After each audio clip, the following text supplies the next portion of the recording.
Praise the Lord. Hallelujah, hallelujah, praise the Lord. దేవునికి మహిమ కలుగును గాక. మన ప్రభువును రక్షకుడైన యేసుక్రీస్తు శుభనామమున ఈ 6వ తారీఖు రాత్రి దేవుని పాదాలు సమీపించి దేవుని సన్నిధిలో ఏకీపిస్తున్న సంఘ బిడ్డలైన మీ అందరికీ కూడా మన ప్రభువును రక్షకుడైన యేసుక్రీస్తు శుభనామమున నా ప్రత్యేకమైన వందనాలు తెలియజేస్తున్నాను. హల్లెలూయా. సమయమిచ్చిన దేవునికి, దేవుని దాసులు ఆత్మీయ తండ్రి గారికి, తల్లి గారికి కూడా వందనాలు. ఇంతగా చక్కగా సంఘాన్ని నడిపిస్తున్న నాతో చెప్పిన వారైన ఆత్మీయ నాయకత్వం వహిస్తున్న వినానందం గారికి కూడా వందనాలు తెలియజేస్తున్నాను. హల్లెలూయా. అందరూ బాగున్నారా? ఏ బిగ్స్పై కూర్చున్నారు? ఎవరు నమ్మలేదు? చాలా కనబట్టలేదు. ఫ్రీగా ఉండండి. హల్లెలూయా. చక్కగా ఎంతవరకు పాటలు పాడి వాయిద్యాలు వాయించి దేవుని కనపరిచిన మీ అందరికీ కూడా వందనాలు తెలియజేస్తూ ఉన్నాను. రాత్రి దేవుని వాక్య ధ్యానం కొరకు లూకా రాసిన సువార్త, నేను బైబిల్ చదవగలను అనుకున్న ప్రతి ఒక్కరు కూడా లూకా సువార్త 16వ అధ్యాయ భాగము 25వ వచనాన్ని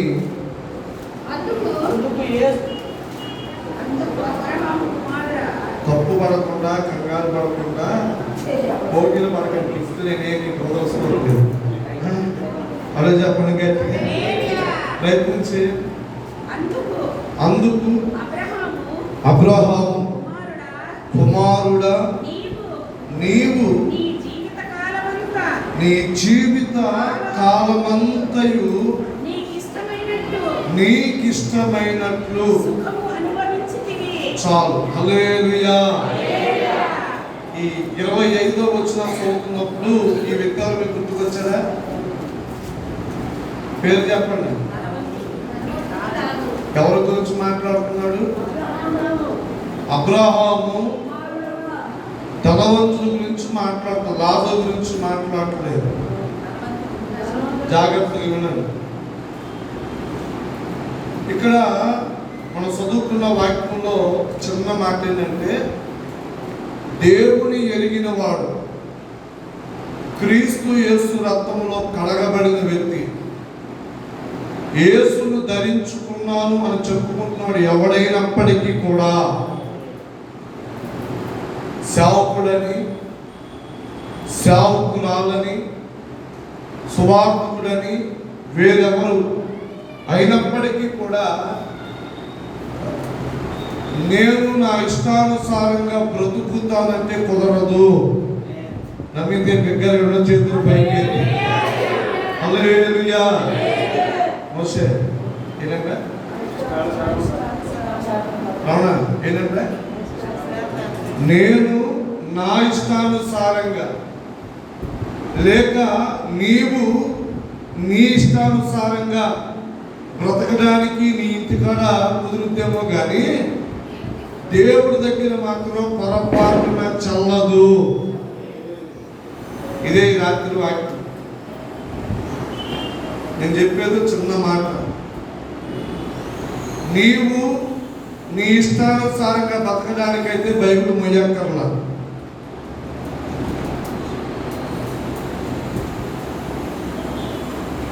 లేక నేను దేవుని ఎరిగి కూడా నా ఇష్టానుసారంగా బ్రతికేస్తుందంటే నాకు కుదరదు. ఎందుకో చెప్పనా? గలతీ పత్రిక 3:27 ఒక చిన్న మాట ఉంటుంది, చదవండి. ఇది తీసేయండి,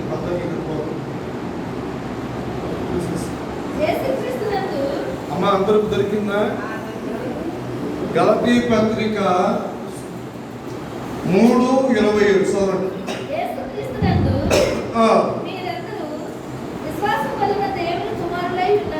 మీరందరూ ఒకటి దేవుని కుమారులై కుమారులై ఉన్నారు. క్రీస్తులోనికి బాప్తిసం పొందిన మీరందరూ ఆ, క్రీస్తును ధరించుకుని ఉన్నారు. 2 ఇందులో చాలు. ఈ వచనాన్ని మీకు చాలా సార్లు నేనే బోధించాను, లేక అనేక మందితో మీరు వినే ఉంటారు. ఇప్పుడు చదువుకున్న లోకా సువార్తకి ఈ గలతీ పత్రికకి ఏమన్నా సంబంధం ఉందా అని ప్రశ్నేసుకుంటే వ్యక్తులు వేరు, రాయబడిన ప్లేసులు వేరు. గలతీ రాసిందేమో పౌలు, లోకా రాసిందేమో లోకానే. అదే చెప్పడానికి లోక ఊరు వేరు, రాసిన ప్రాంతం కూడా. పౌలు గలతీలో ఉన్నప్పుడు ఆ ప్రాంతానికి రాశాడు. అయితే వేరు వేరు ప్రాంతాలు, వేరు వేరు సేవకులైనా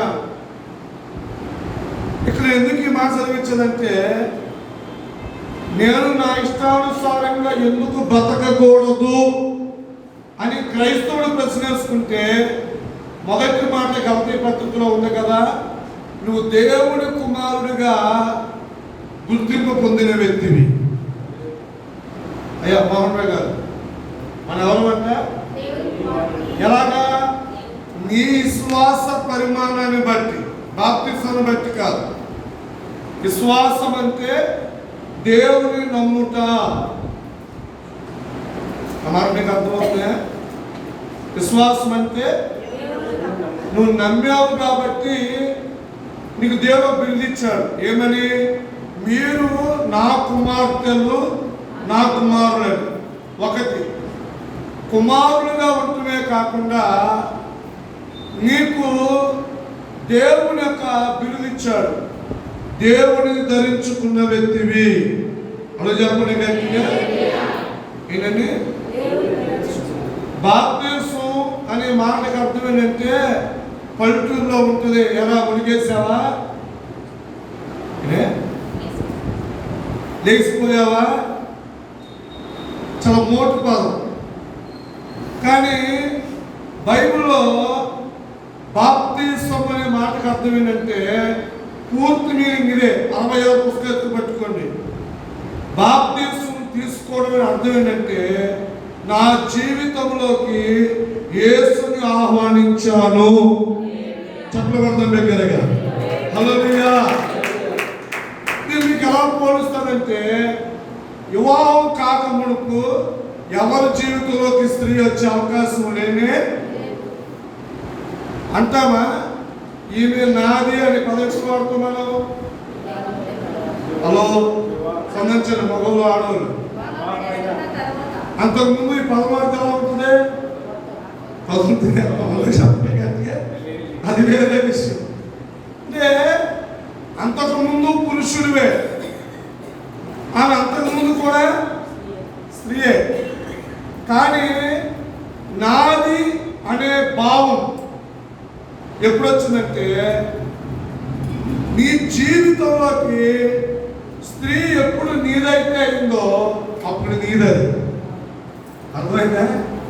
ఇప్పుడు బాప్తిసం తీసుకున్నామంటే అర్థం ఏంటంటే విశ్వాసం వేరు, దేవుడు నమ్మడం వేరు, దేవుడు ధరించుకోవడం వేరు. చాలా సపరేట్.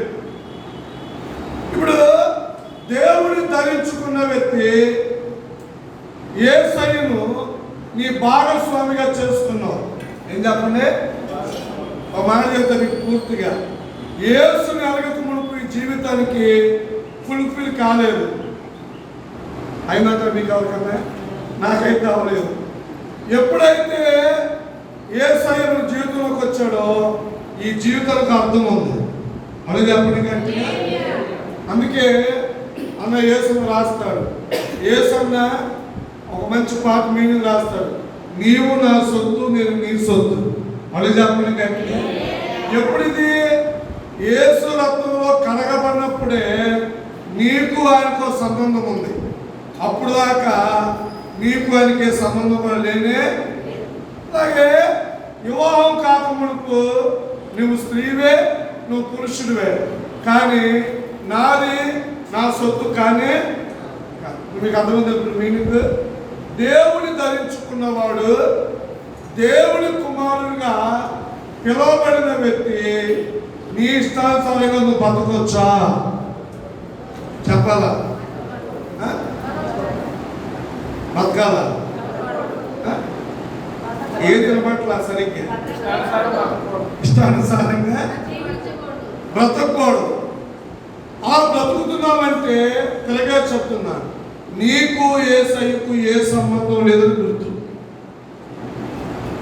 ఇది ఆత్మీయ కోణం. శరీర సంబంధంగా చెప్తా, వివాహమై కూడా నాది అనుకున్నది ఏ సంబంధం లేకుండా దాన్నే అబద్ధం చేసుకోకండి. పదాలు తప్పే వాడలేదు. వాయిందే నాది అనుకున్నామంటే నాకు అర్థం ఏంటి? ఆయనకి నాకు ఏ సంబంధము ఆయన వివాహం చేసుకోవడం ఉందని మోసే. నేను నీకు లోతుగా చెబుతున్నా, నువ్వు చెప్పారు అర్థమవుతుందా? వాక్యం చాలాసార్లు మీ పెరుమిడి గురించి చెప్తే ఏమనగా మాకు పాదిరి అంటారు. లేకపోతే ఇంటిలో అడిగితే ఆయన గురించి నాకేమి కూడా అంటే శరీర సంబంధమైన విషయంలో పురుషుడికి స్త్రీకి ప్రతి విషయంలో సంబంధ భావాన్ని కలిగి ఉన్నారు. అది మంచి అయినా ఉండాలి, చెడైనా కూడా ఉండాలి. అలాగే దేవుని ఎరిగిన వాడు కూడా దేవుడికి నీకు సంబంధం ఉండాలి. దేవుని ఎరిగి కూడా దేవుడితో నాకు సంబంధం లేదంటే నువ్వు ఎంత దరిద్రుల్లో గుర్తుపెట్టుకో. అమ్మా కోపం అవుతుందా? అలాగే చెప్పడానికి హల్లెలూయా. ఇప్పుడు ఏమన్నాడు? బాప్తీసం తీసుకోవడం అంటే నన్ను నీ జీవితంలోకి ఆహ్వానించు, ధరించావంటే మాట చెప్పండి, పెళ్లి ఉంగరాలు. నేను ఆత్మీయ కోణమే మాట్లాడుతున్నా, ఎవరు గనుక చెప్పే కదా ప్రసంగాన్ని. ధరించుంటా అంటే అర్థం ఏంటి చెప్పండి? నిశ్చితార్థం. పెళ్లికి ఉంగరం దేనికి? పెళ్లికి ముందు నాది అనిపించుకోవడానికి. అలా చెప్పండి గట్టిగా. అంతేనా కాదా? చాలాసార్లు రింగ్ అయినా, బైబిల్ అయినా, దండలైనా ధరించాలంటే అర్థం ఏంటి? ఆమె నాది. అలా చెప్పండి గట్టిగా. ఏంటిది? ధరించుకోవాలని అర్థం చెప్పండి. ఆమె నాది, అతడు నావాడు. మీకు అర్థమవుతుందా? యేసును ధరించుకోవడం అంటే నా జీవితంలో ఆయన నాకు ప్రాముఖ్యమైన వ్యక్తి. నన్ను తెలియజేసి చెప్పడం దగ్గరగా ఈ భావము కలిగి ఉన్నవాడు నా ఇష్టానుసారంగా నేను బతికత అనుకుంటే ఇది ఆత్మీయ జీవితంలో ఎప్పుడు కుదరని పని. హల్లెలూయా. దేని బట్టి కుదరని చెబుతున్నా? నీవు దేవుడు ధరించుకున్నావు కాబట్టి కుదరదు. హృదయం గారు దేని బట్టి కుదరదు? ఇక దేవుని ధరించుకొని కూడా నేను నా ఇష్టానుసారంగా బతికేస్తానంటే ఆ బయట ఒకసారి 23వ వచనం లూకాసు వార్త 16:23. అప్పుడు అతడు పాతాళములో బాధపడుచు. చాలు.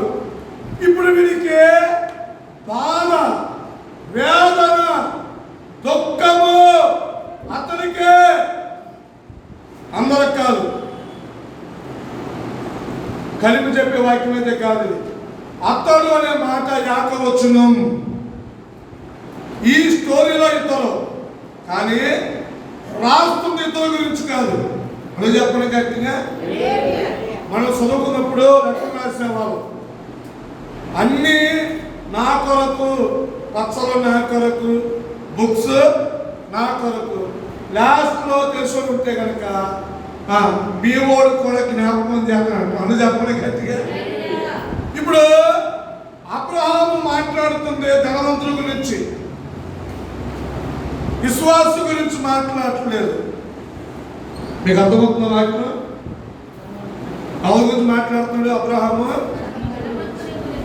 ఇప్పుడు ఆ భగవంతుడు అడిగింది అబ్రాహాముని, ఏమడిగాడు? లాజరు సంతోషంగా ఉండడానికి గల కారణం ఏమిటి? నేను చనిపోయి పాతాళ లోకములో ఉండి ఈ కేకలు, బొబ్బలు, బాధ, శ్రమ అనుభవించడానికి గల కారణం ఏంటంటే, చదువుకున్నావు, నీవైతే నీ ఇష్టానుసారంగా బతికావయ్యా ధనవంతుడా, అతడైతే తన దేవునికి ఇష్టానుసారంగా బతికాడు. హల్లెలూయా, హల్లెలూయా. ఇప్పుడు ముందుకు తీసుకెళ్తాను, మనం జాగ్రత్తగా వినండి. దేవుని ఎరిగి కూడా బాధలు, శోధన, శ్రమ, ముళ్ళు, చిక్కులు నువ్వు చుట్టేస్తున్నాయంటే నీవు ఇంకా నీ ఇష్టానుసారంగా బతుకుతున్నావు కనుకే నువ్వు కలుపుకుంటూ వస్తున్నాయి. అంటారు. ఇది అర్థం కాకుండా దేవుని నమ్ముకుంటే బాధలు రావని చెప్పాడు పాస్టర్ గారు. బాప్తిజం పొందితే ఏ బాధలు అని చెప్పాడు. వారం చర్చకి వస్తే అసలు కష్టాలే ఉండవని చెప్పాడు. ఇప్పుడు అన్నీ కూర్చోండి. ఇప్పుడు అన్నీ ఎందుకు చుట్టుకున్నాయంటే సేవకుడు తప్పు కాదు, నువ్వు వినే స్వార్థ తప్పు కాదు, నువ్వు మోసే బైబిల్ కూడా తప్పు కాదు. మోస్తున్నా నీకు నీ ఇష్టాన్ని ఇంకా వదిలేకపోవడమే నీ కష్టాలకు బాధ.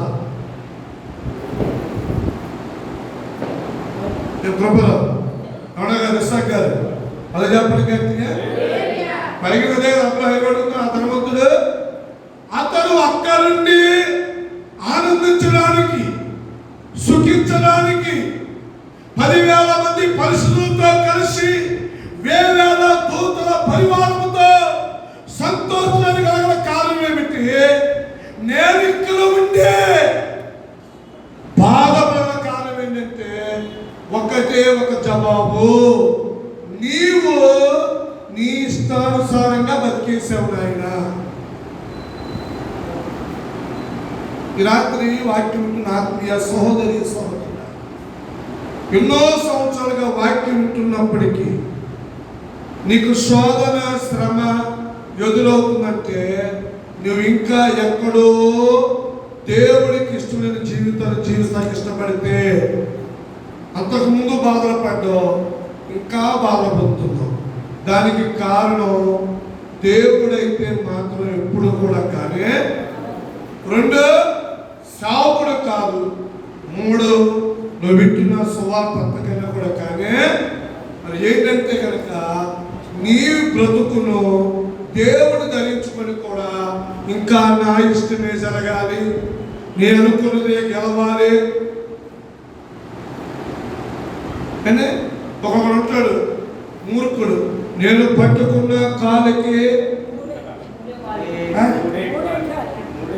4 అంటే ఉంటాయి, కానీ నేను పట్టుకున్నదే ఇదే ఇతరుల వాదం అంటే.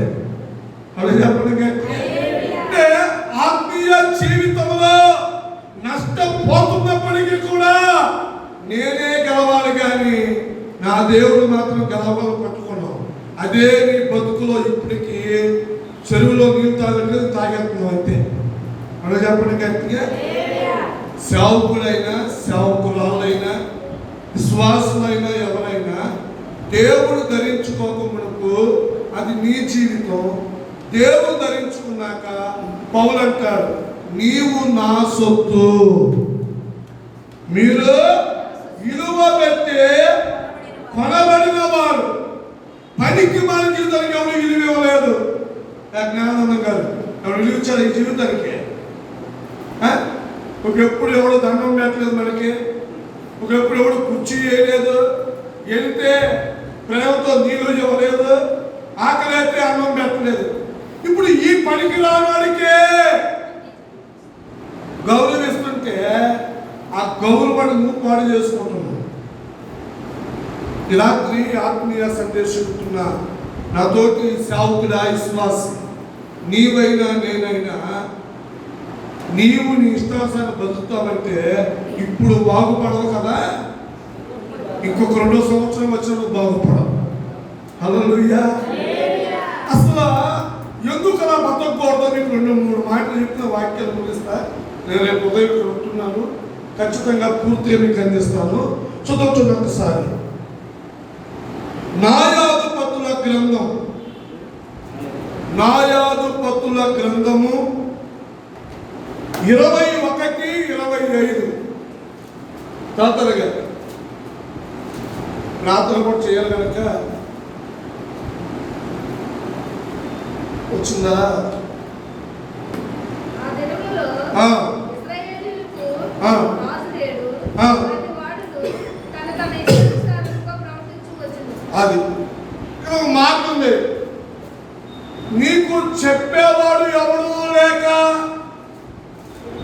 ఎవరికి వాడు ఇష్టానుసారంగా బతికేశాడు. నేను ఎలా తీసుకోవాలి? వాక్యం తెలియక మునుపు, మందిరానికి రాక మునుపు, యేసుని ధరించుకోక మునుపు నీకెవ్వరు చెప్పేవాడు లేడు కాబట్టి నీ ఇష్టానుసారంగా బతికేశాడు. అవునా కదా? ఇప్పుడు నీకు ఒక పై నాయకుడు ఉన్నాడు. మొదటిగా నీ నాయకుడు యేసయ్య. 2, నీకు మంచి నరక నాపడానికి రెండవ నాయకుడు మన ఆత్మీయ తండ్రి గారు. జాగ్రత్తగా వినండి. ఆయన చదువున్నోడా లేనోడా పక్కన పెట్టు. దేవుడు నీకు న్యాయాధిపతిగా ఉంచాడు, సేవకుని. నీకు చెప్పేవారు ఉన్నప్పుడు కూడా చనిపోతున్నావంటే నువ్వు మూర్ఖుడువా జ్ఞానివా? కలదు అంటాడు. ఆడతో ఎక్కువగా మొగలు పోడతారు. నా బాధపడకండి. మా ఆయనకున్న మూర్ఖత్వం ఎవడుకూడదంట. మరి నీకో అడుగు చెప్పడానికి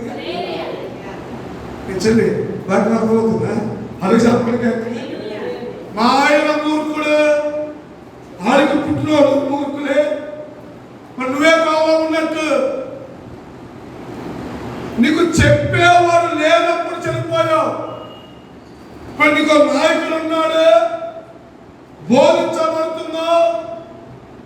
బోధ వినబడుతున్నప్పుడు కూడా సరి చేసుకోకుండా నా ఇష్టానుసారంగా బతికేస్తానంటే ఎప్పుడు రాని బతుకు బాగున్నా తెలియగలుగుతా. ఏ సామర్థ్యం నీకు వాక్యం చెప్పాలా? నిలకలేక మళ్ళీ బతికి రావాలా నీకోసమా? లేక చచ్చిపోయిన ఏ సంగతికి రావాలా? లేక డిఎల్ మూడి రావాలా? ఆరోగ్య పూర్తిగా రావాలా నీకోసం? ఎవరు రావాలా?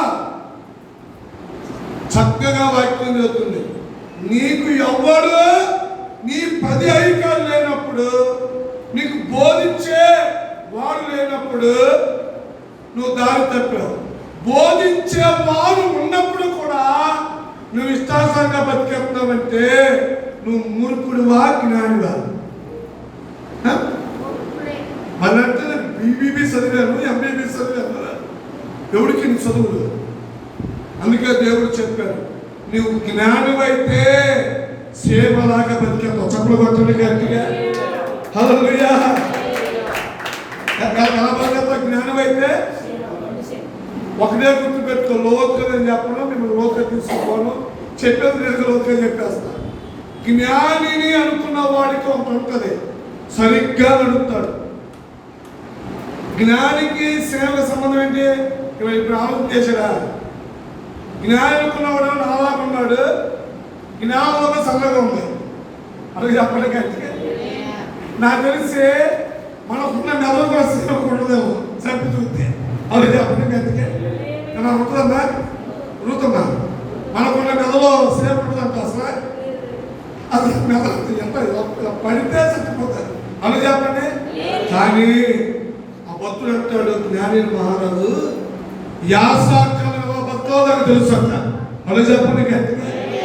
చెప్తా. ఇక్కడ ఉంటాయి కదా, సంవత్సరంగా మీరు ఏది మిస్ అయిపోయారు, నేను 7 సంవత్సరం కాలంగా అవన్నీ మీకు ఫుల్ఫిల్ చేస్తాను. అలాగే చెప్పండి గట్టిగా. నమ్ముతున్నారా నా మాట్లాడి? మీరు న్యాయం చేస్తారు, మీకు అన్యాయం మాత్రం చేయదు. అలాగే చెప్పండి గట్టిగా. అంటే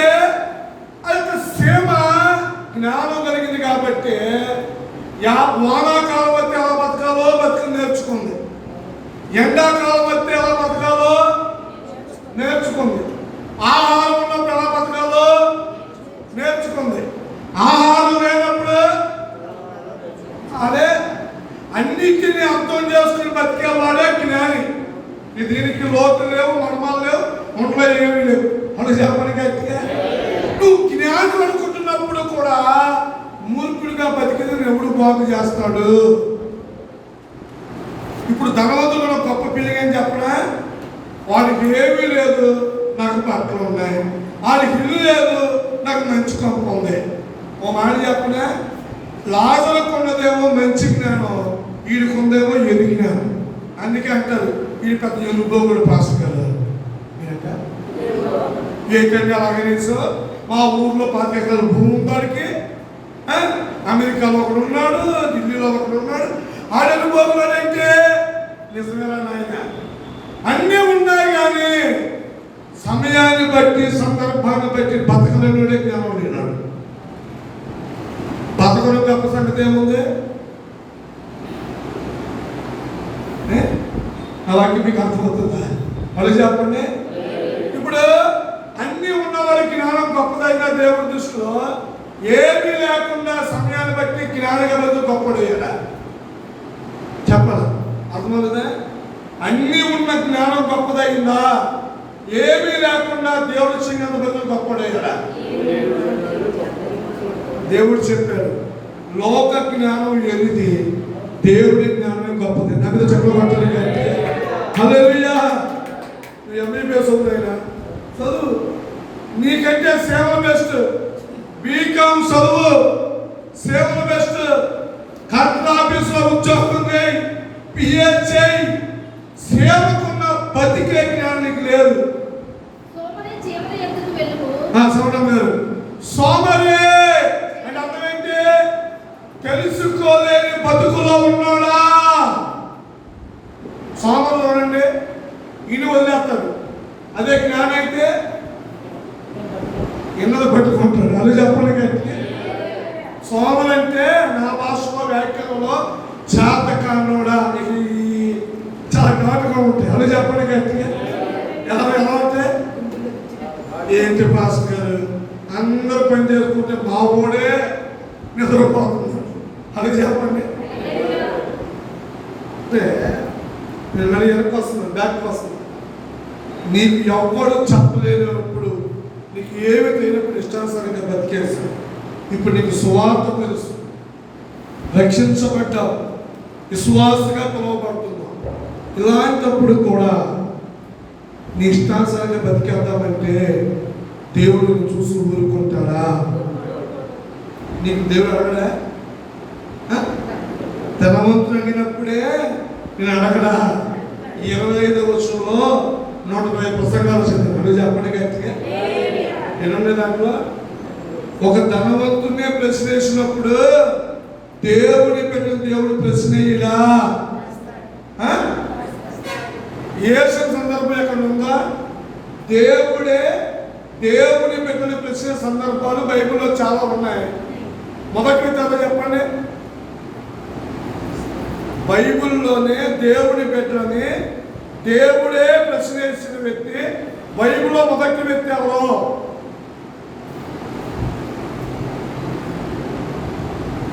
చెప్తే 10 వెళ్తారు బాబా, ఎప్పుడు తీరిపోతాయి. చెప్పండి చెప్పండి. అర్థమంటే నా వాయిస్ కాస్త ఇబ్బంది కొంత వేడి చేసి మళ్ళీ చెబుతున్నారు. దేవుడి పెట్టినే దేవుడు ప్రశ్నించిన మొదటి వ్యక్తి ఎవరు బైబిల్లో?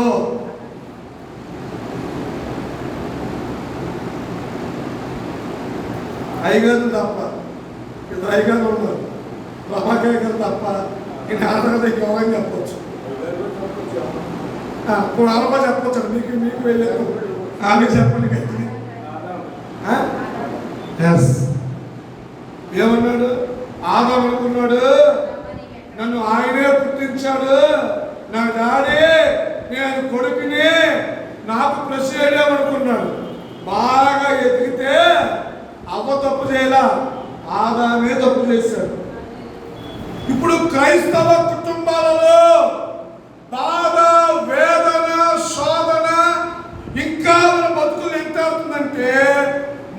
స్టెప్ పురుషులు 4 స్టెప్ వేయడమే. నేను కూడా పెడతా, నాకు వచ్చు.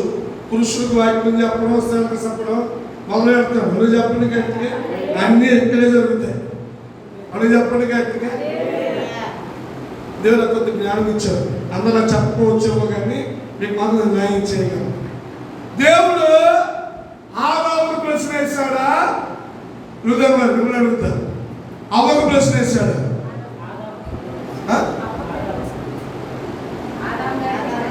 ఆదాముకే. ఇక మీకు కన్ఫ్యూజ్గా ఉన్నారు. ముందు దేవుడు అవ్వను చేశాడా? ఆదాము చేశాడా? ఆదామునే. దేవుడు ఆదాముతో మాట్లాడాడా? అవ్వతో మాట్లాడాడా? ఆదాముతో చెప్పాడు. ఏమని చెప్పాడు? ఈ తోటంతా నీదే, ఎలా బతకాలి, ఏమి తినాలి అన్నీ చెప్పాడు. ఇప్పుడు ముందు దేవుడు చెప్పినప్పుడు తన భార్యకి చెప్పుకోవాలా వద్దా? నా వాక్యం ఎక్కడికి వెళ్తుందా? నా వాక్యం ఏంటంటే, ఇప్పుడు సంఘానికి వచ్చే ఆడపిల్లలైనా మగపిల్లకాయలైనా పెద్దోళ్ళైనా చిన్నోళ్ళైనా ఏమైనా ఎందుకున్నామంటే, మా ఊడు ఎవరితో నాకు ఏమి చెప్పట్లేదు ఈ ఆడపిల్ల అంటుంది. ఆడపిల్ల అంటే మీరేనా? చిన్నపిల్లలేం కాదు.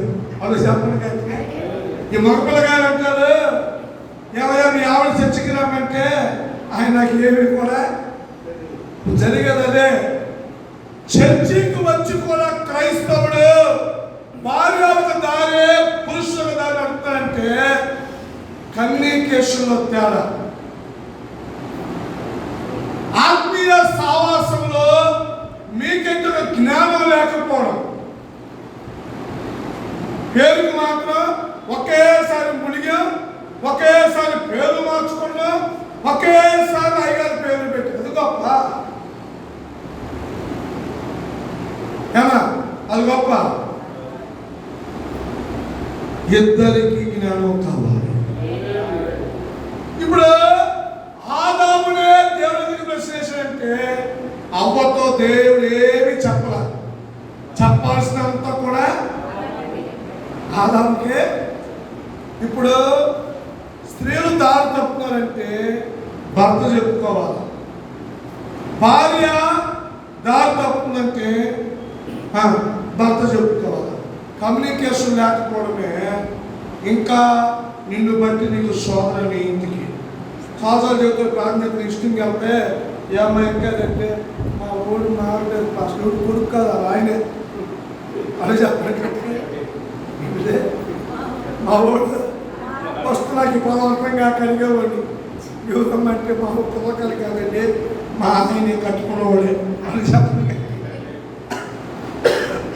అంటే ఆత్మీయ కోణం ఏంటంటే 20 రోజులకి నేను వ్యాఖ్యానం చేస్తున్నా. వచ్చిన చెప్పడానికి ఎక్కువ చూపి నాకు ఇష్టం ఉండదు అని చెప్పండి గట్టిగా. నిన్ను ఇంకా శోధన ఎంటాడుతుందంటే నువ్వన్నా రాంగ్ స్టెప్ వేసుకుంటారా, లేక నీ భర్తన్నా. ఇద్దరిలో లోపం ఉంది కాబట్టి మీరు ఇంకా బాధలో ఉంటున్నారు. అదే కదండి, ఇద్దరు చచ్చిపోతే ఒకటి సంతోషం ఏంటి, ఒకరికి బాధ ఏంటి అని చెప్పడానికి. ఇద్దరు అనే పదం ఏంటంటే ఇద్దరు స్నేహితులు, ఇద్దరు మంచివారు, ఇద్దరు భార్య. ఇప్పుడు చరిత్రకి టైం సరిపోతుంది కానీ లాజరు ధనవంతులు మంచి కలయికతో బతిక చచ్చిపోయేదాకా లాజరు ఆ ఇంట్లోనే పనిచేశాడు అని చెప్పండి గట్టిగా. హల్లెలూయా. నా వాక్యం మీకు అర్థమవుతుందా? అంటే నీకెవ్వరు చెప్పలేదు కాబట్టి, నీకు వాక్యం తెలియలేదు కాబట్టి నీ ఇష్టానుసారంగా బతికేస్తావు.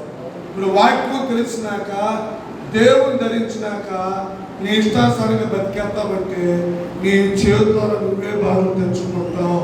దీనికి పాస్టర్ గారు తప్పు కాదు, దీనికి పాస్టర్ గారిని సంజయ్ చేసే అవసరం కూడా లేని. కొన్నిసార్లు ఏమంటుంది కామెడీ, ఇద్దరు తప్పులు చేసుకొని వచ్చి అననీయ సభ్యుల కుటుంబం చుట్టూ ఎక్కువగా మరి కోపంతో తర్వాత కొట్టేసింది. అలాగే గట్టిగా ఇద్దరు తప్పులు చేసేసి వెళ్దాబ్బా అప్పుడే కాదు ఖచ్చితంగా తప్ప అని చెప్పాడు అని చెప్పాలి కనుక నువ్వు దారి తప్పితే పాస్ట్కి ఏం పని ఆ చర్చిలో కూర్చొని ఏమైనా చదువుబ్బా చర్చ అంటే ఏమిటి దేవుని సింహాసనం హల్లెలూయా అంటే నీకు ఎవరు చెప్పకపోయినప్పుడు దారి తప్పావు ఇప్పుడు దేవుడే నీకు చెప్తున్నప్పుడు నువ్వు దారి తప్పే వ్యక్తిగా ఉండనే నువ్వు ఒకటి రెండవ వచ్చిన వాక్యం చూసుకుని ముగిస్తాను టైం సరిపోదు 2 కొరింథీ 5:15 చదవండి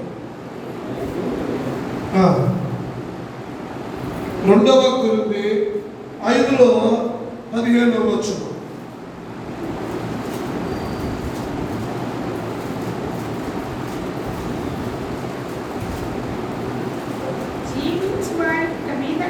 ఇదిగో దేవుని ధరించుకున్నవాడు క్రీస్తు కుమారుడిగా పిలువబడుతున్నవాడు ఇక మీదట బ్రతకాలని యేసు కొరకు జీవించాలని ఒక తలంపు కలిగి ప్రేరేపణ కలిగి ఓ దేవుని ప్రోత్సాహంలో ఉన్నావా నీ కొరకు కాక యేసు కొరకే బ్రతుకుదురుగాక హల్లెలూయా ఎవరు బతకాలయ్యా ఉందా కదా మాస్టర్ గారు అమ్మగారు ఉందా ఒకసారి తమ కొరకు కాక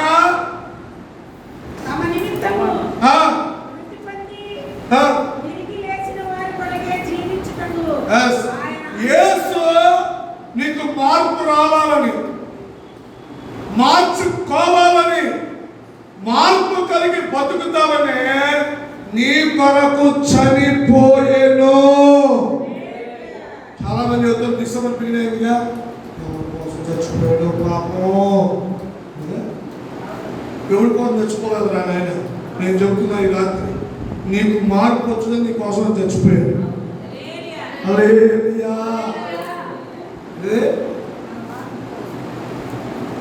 చాలా మంది అపరమైన జరుగుతున్నప్పుడు కొన్ని నాకు అర్థం కాదు. నాతో నేను బైబిల్ రీడ్లో కూర్చున్నాను. నాతో నా ఇస్సాకు ఉన్నాడు. ఆ పేరు నా పేరు ఒకటే.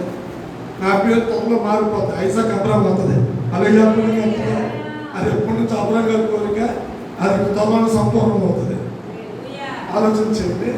అంటే బ్రతకాలి అనుకుంటున్నప్పుడు దేవుడి కొరకు బ్రతికితే పరలోకానికి వెళ్తాం. బతకాలి. ఎందుకు ఆయన కొరకు బతకాలి? నీకు మార్పు రావాలని నీ కొరకు ప్రాణం పెట్టినవాడు. నీవు మారుతావని నీ కొరకు సహించినవాడు. అవునా కదా? సంవత్సరం వచ్చిందని ఆ 15 సంవత్సరం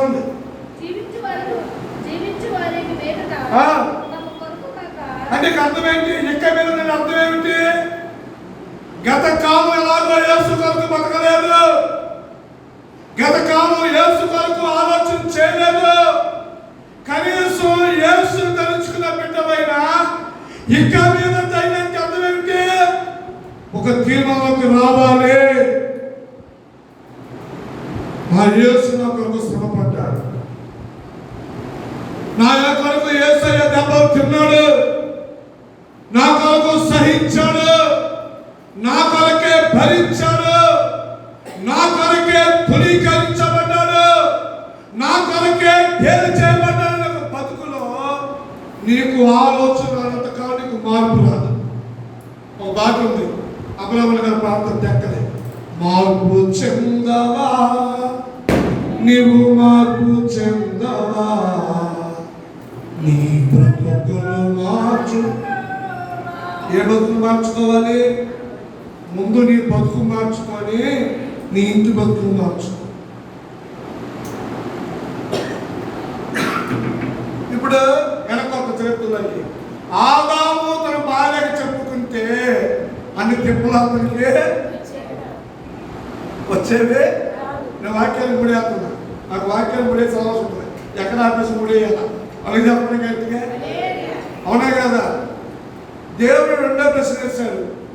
ఆదామా నువ్వు దాక్కోమని చెప్పింది దేవుడు. నేను వస్తే సమాధానం చెప్ప పెట్టకుండా చెప్పేశాడు, నీవు నాకు ఇచ్చావే. ఇప్పుడు కూడా ఇదే నెల క్రైస్తవ కుటుంబాలు, ఎలా నాన్న చర్చి మానేసావంటే మీ కూతురు ఉందిగా అయ్యా, ఏ అమ్మ నువ్వు కాదంటే నీ కొడుకు వల్లనేనయ్యా. తప్పులు ఎత్తుకుంటే బతుకు బాగుపడదు, తప్పు సరి చేసుకుంటే బతుకు బాగుపడదు. హల్లెలూయా. దేవుడికి ఎక్కడ అడుగుతాడు, ఆదామా నా ప్రేమ నందనా నీవు ఇప్పుడు దానివల్ల కారణం ఏంటంటే నేనున్నాడా ఆమె దోషేశాడు. ఇప్పుడు కూడా బాగా శ్రమ ఏంటంటే నా తప్పు నేను ఒప్పుకోవట్లా. అదేమంటే మావిడ బాగా ప్రార్థన చేస్తే ఆ ఒప్పేసుకుంటుంది దేవుడి దగ్గర. అదే నువ్వు తప్పు చేయడం ఏంటి, ఆమె ఒప్పుకోవడం ఏంటి, లేక ఆమె తప్పు నువ్వు ఒప్పుకోవడం ఏమిటి? అందుకే దేవుడు చెప్పాడు, అవ్వకేమో ఏడు పెట్టాడు, ఆదాముకేమో కష్టం పెట్టాడు. అందుకే ఆడపిల్లాంటిదంటే ఎప్పుడు వచ్చినా నా బతికే ఏడు బతుకులా అంటుందంట. అది చెప్పండి. మగవాడు అంటారంట నేను పొద్దునే కష్టం అన్నాడు. అది చెప్పండి. రాత్రి 12 గంటలకి నా డిక్షనరీలో నేను చదువుకున్న వాక్యం మీకు నేర్పిస్తాను ఈ పూట. అలాగే చెప్పండి. నువ్వు కష్టంలో ఉంటావు కదా కారణం నువ్వు చేసిన తప్పే, నువ్వు ఏడుతావు కదా కారణం నువ్వు చేసిన తప్పే. కనుక ఈ రాత్రి వాక్యాన్ని ముగిస్తున్నాను. నా ప్రియ స్నేహితుడా, బ్రతకాలనుకుంటున్నావా? ఇక మీద తగిన మనుషులకు పోల్చుకోవాలి. నీ మార్పు కొరకు యేసయ్య ఎన్నో త్యాగాలు చేశాడు. అవునే కదా? నోరు తెరువలేదా ప్రేమ, బదులు పలుకలేదా ప్రేమ, ఇది ఎవరి కోసమో ఈ జగతి కోసమే, ఈ జనుల కోసమే సిలువలో సాగింది యాత్ర, కరుణా ఎవరి కోసమో సిలువ వేయలేదు, ఎవరి కోసమో సహించుకోవాలి. నీకు మార్పు వచ్చుద్దనే సహించాడు, నువ్వు మార్చుకుంటామని బరువు మోసాడు. నువ్వు మోస్తావా మోపెట్టుకున్నావే తప్ప ఆ బరువును అర్థం చేసుకోలేకపోయావు. అందుకే అన్నాడు కదా, నీ బరువు నాకు మోస్తూ కూడా నా కోసం ఏమి ఆడద్దు కానీ నీ ఇంటి వారి కోసం ఏడువయ్యా అన్నాడు. అదే చెప్పండి కదా. ఈ రాత్రి నా వాక్యం ప్రియ సహోదరి సహోదరుడా, యేసయ్య నీ భారాన్ని పంపిస్తావా లేక యేసు కోసం భారం తెచ్చుతావా? అది నేను చెప్తాను. లేదయ్యా ఆయన మోసేవాడు, నేను ఏడ్చబడంటే కనుక నీ ఏడుపుకి ఏనాడు అర్థం లేదు. అలా చెప్పండి గట్టిగా. అవునా కదా? అయితే నువ్వు ఏడిస్తే కనుక ఆయన ఖచ్చితంగా ఓదారుస్తాడు. ఈ రాత్రి నీవు నేను చేయాల్సిన ఒకటే, యేసయ్య బరువును దించే విశ్వాసులుగా ఉందవు గాక. యేసయ్య కన్నిటిను తుడిచే విశ్వాసులుగా మనము ఎప్పుడంటే కనుక నీవు ఆయన ధరించుకున్నావు కాబట్టి నీవు అర్థం చేసుకుంటే చాలు అన్నాడు ఆయన. నా యొద్దకు వస్తే మత్తయి అది బరువు లేకుండా సులువుగాను మోసేవాడికి భారం లేకుండా నేనే నేర్పిస్తాను. హల్లెలూయా. యేసయ్య నేర్పిస్తానంటే నా బరువు కూడా నువ్వేమేమంటున్నాడు ఆయన. ఇంకా మోసే ఏమంటున్నావు? ఇంతకాలం మోసావు కదయ్యా, ఇంకంతకాలం ఇది నాయమా. అర్థం చేసుకుని నాయమా. కనుక దేవుడు బిడ్డలారా, అలసిపోయాడు నీ కొరకు, ఓడిపోయాడు నీ కొరకు, నీ కొరకు సహించాడు, నీ కొరకు భరించాడు. ఇప్పటికైనా ఆయనే జ్ఞాపకం చేసుకొని నేను ఆయన సొత్తుని ఆయన ధరించుకున్నా అని ఏమైనా ఒక ఆత్మీయ భావం మీ గుండెలో మరుగుతూ ఉంటే నేను ఇప్పుడు చదువుతున్నాను. మా కొరకు ఎవరు బతకక్కర్లేదు, నీ కొరకు సేవకుడు బతకక్కర్లేదు, సేవకుడు బతికిన విశ్వాసం బతికిన యేసయ్య కొరకు మాత్రమే ఆ బతుకు బతికితే నీ కష్టాలైన యేసయ్య ఈ రోజే కొట్టేయను గాక, నిన్న నా దేవుడు కొట్టివేయను గాక. కనుక ఈ సమయాన్ని నా తోటి సేవకులు ముందుగా అయ్య నడిపించారు. మరి మూడయ్య గారు ప్రభాకరయ్య గారు ఉన్నారు. ఈ ఎన్నో వాక్యాలను బట్టి జరగవలసిన ప్రార్థన నడిపించవలసిందిగా కోరుకుంటూ నా మాటలు ముగిస్తున్నాను. ప్రార్థన. కృపగల తండ్రి, దయగల నాయన నీకు వందనాలు.